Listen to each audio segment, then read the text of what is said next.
Doctor Babasaheb Ambedkar यांनी दिलेला सामाजिक आणि आर्थिक न्यायाचा संदेश विद्यार्थ्यांनी आचरणात आणावा असं आवाहन सरन्यायाधीश न्यायमूर्ती भूषण गवई यांनी केलं आहे। नागपूरमधल्या दीक्षाभूमी परिसरात असलेल्या डॉक्टर बाबासाहेब आंबेडकर महाविद्यालयाच्या हीरक महोत्सवाच्या मुख्य कार्यक्रमात ते आज बोलत होते। या कार्यक्रमाला मुख्यमंत्री देवेंद्र फडणवीस उपस्थित होते।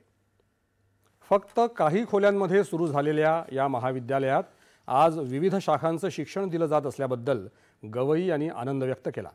नागपूर शहरानं सर्वधर्म समभाव बाळगून नेहमीच बाबासाहेब आंबेडकरांना अभिवादन केलं आहे असं ते म्हणाले। बाबासाहेबांच्या विचारांनी प्रेरित होऊन हे महाविद्यालय सुरू करणाऱ्या त्यांच्या अनुयायांप्रती गवई यांनी आभार व्यक्त केले।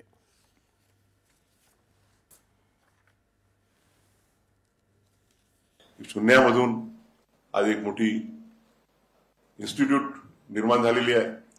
मगाशी आदरणीय देवेंद्रजींनी सांगितलं की पहिल्यांदा this college used to be a choice of last resort, परंतु नंतर ते पी.के. दामोदर असो, डॉक्टर कृष्णकुमार असो, यांच्या कालखंडामध्ये या कॉलेजने एवढी प्रगती केली की एक काळ असा आला की इथे ज्यांना इंजिनिअरिंग मध्ये ऍडमिशन घ्यायची असेल किंवा ज्यांना मेडिकल मध्ये ऍडमिशन घ्यायची असेल तर तिथे ऍडमिशनसाठी लगे लावा लागायचे।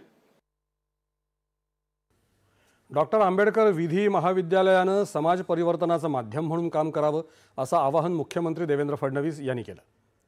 डॉक्टर बाबासाहेब आंबेडकर यांच्या विचारधारेनुसार सुरू करण्यात आलेल्या या महाविद्यालयानं सर्वांसाठी शिक्षणाची दारं उघडी करून वंचितांच्या जीवनात परिवर्तन घडवून आणलं असं मुख्यमंत्री यावेळी म्हणाले।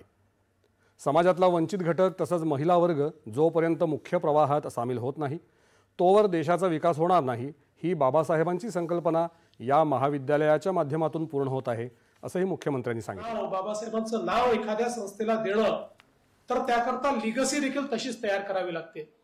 आपल्याला माहिती आहे की भारतरत्न डॉक्टर बाबासाहेब आंबेडकरांनी आपल्याला जे संविधान दिलं त्या संविधानाने या देशामध्ये समतेचं राज्य तयार करायला, संधीची समानता द्यायला आणि प्रत्येक व्यक्तीला स्वप्न बघण्याचा अधिकार आहे आणि त्याचं स्वप्न पूर्ण झालं पाहिजे अशा प्रकारची व्यवस्था या संविधानाने उभी करून दिली।